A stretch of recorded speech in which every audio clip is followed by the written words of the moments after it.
Hello students, अब हम लेते हैं एक्सरसाइज 5.3 का क्वेश्चन नंबर 15। और ये क्वेश्चन नंबर जो 15 है हमारा, एक कॉन्ट्रैक्ट ऑन कंस्ट्रक्शन जॉब। तो यहाँ पर क्या है, कंस्ट्रक्शन जॉब पूरा करने का एक टाइम दिया हुआ है। अगर वो कंस्ट्रक्शन जॉब टाइम पे पूरा नहीं होता है तो पर डे 200 रुपये पेनल्टी लगती है। अगर एक दिन लेट होता है तो 200 रुपये, अगर 2 दिन लेट होता है तो 250 और ऐड हो जाएंगे, अगर तीसरे दिन करता है तो फिर 300 और ऐड हो जाएंगे। तो इस तरह से हर दिन लेट होने पर 50-50 रुपये ऐड होते रहेंगे। तो यहाँ पर हमारी जो सीरीज़ बनेगी वो इस तरह से बनेगी हमारी सीरीज़। तो पहले दिन का हमारा हो गया 200, दूसरे दिन का फ़ाइन हो गया, पेनल्टी हो गई 250, फिर उसके बाद 300 एंड सो ऑन। और ये जो डिले होता है उसका अप टू 30 डेज़ तक डिले होता है। तो हम यहाँ पर ए की वैल्यू फाइंड करेंगे 200, डी की वैल्यू मालूम करें फाइंड करेंगे A2 minus A1 equal to 250 minus 200। तो हमारे पास में इसकी वैल्यू आ गई ₹50। अब n की वैल्यू हमारा 30 डेज है तो 30 हो गई। तो यहाँ पर हम SN का फॉर्मूला यूज़ करेंगे क्योंकि हमें टोटल पेनल्टी निकालनी है कि कितनी हुई। तो सम से निकाल सकते हैं हम इसे, सम वाले फॉर्मूले से। तो S30 इक्वल टू n की वैल्यू हमारे पास में कितनी 30 अपॉन में 2a की वैल्यू 200 प्लस n की वैल्यू 30 माइनस 1 इंटू में d। तो 2 से डिवाइड करेंगे से 15 हो जाएगा, 2 को मल्टीप्लाई करेंगे 400 और ये हो जाएगा 29। और यहाँ पर हम d की वैल्यू नहीं पुट की, d की वैल्यू हम 50 पुट कर देंगे। तो 29 इंटू 50 हो गया, तो बराबर 15 400 प्लस 29 5 जो होता है 145 और ये 0। हम इन दोनों को ऐड करेंगे। तो ऐड करने के बाद में हमारे पास जो वैल्यू आएगी 15 इंटू 1490, तो ये वैल्यू आ गई। तो यहाँ पर हमने एक मिस्टेक की है, ये 0 थी, 0 नहीं लगाई हमने क्योंकि 400 था। अब इसको हम इसमें ऐड करेंगे 14 और 4 18 50 हो जाएगा हमारे पास 1850।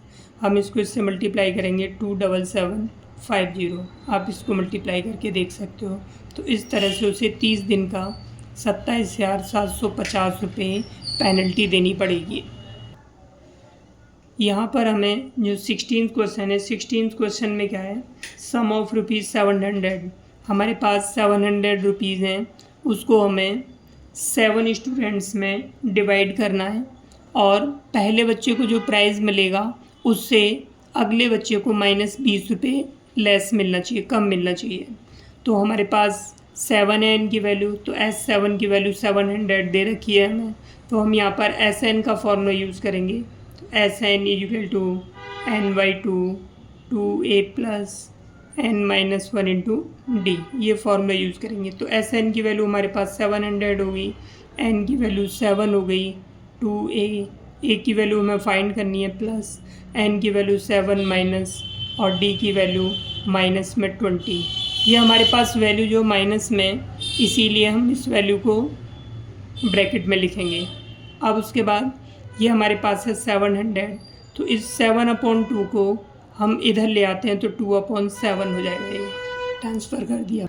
अब इसे हम सॉल्व करते हैं तो ये हो गया हमारे पास 2A प्लस और ये हो जाएगा 6 को हम 2 से मल्टीप्लाई करेंगे तो 120। तो ये प्लस माइनस -120 वैल्यू हो जाएगी हमारे पास में। 7 से इसे डिवाइड करेंगे हम, 100 हो गया, 100 को 2 से मल्टीप्लाई कर देते हैं 200 इक्वल टू 2A माइनस 120। अब हम इसे ट्रांसफ़र कर लेते हैं तो हो जाएगा 200 माइनस 120 था प्लस 120 हो जाएगा इधर आके 2A। अब उसके बाद इसे सॉल्व करेंगे तो ये हो गया 320 इक्वल टू 2A। तो A इक्वल टू 320 अपॉन 2, तो A की वैल्यू आ गई हमारे पास 160 रुपीज़। तो ये पहले बच्चे को जो प्राइस मिलेगा वो कितना मिलेगा 160 रुपीज़। तो हम यहाँ पे लिखेंगे फर्स्ट प्राइज़ तो फर्स्ट प्राइज़ हो गया हमारा A equal to 160 rupees. Second prize, अब सेकंड प्राइज़ निकालेंगे हम, तो इसमें से 160 में से हम माइनस कर देंगे 20, तो हमारे पास आ जाएगा इसका प्राइस 140। इन सब में हम यहाँ रुपीज़ लिख देंगे, रुपीज़। अब थर्ड प्राइज़ निकालेंगे, third prize equal to 140 minus 20, तो हो गया 120। फोर्थ प्राइज़ निकालेंगे हम, 120 माइनस 20, 100 रुपीज़ हो गया। फिफ्थ प्राइज़ निकालेंगे तो 100 माइनस 20 इक्वल टू 80 रुपीज़ हो गया। यहाँ पे हम रुपीज़ लिख सकते हैं। उसके बाद सिक्स प्राइस हो गया हमारा 80 माइनस 20, तो इस तरह से 40 रुपीज़ हो गया।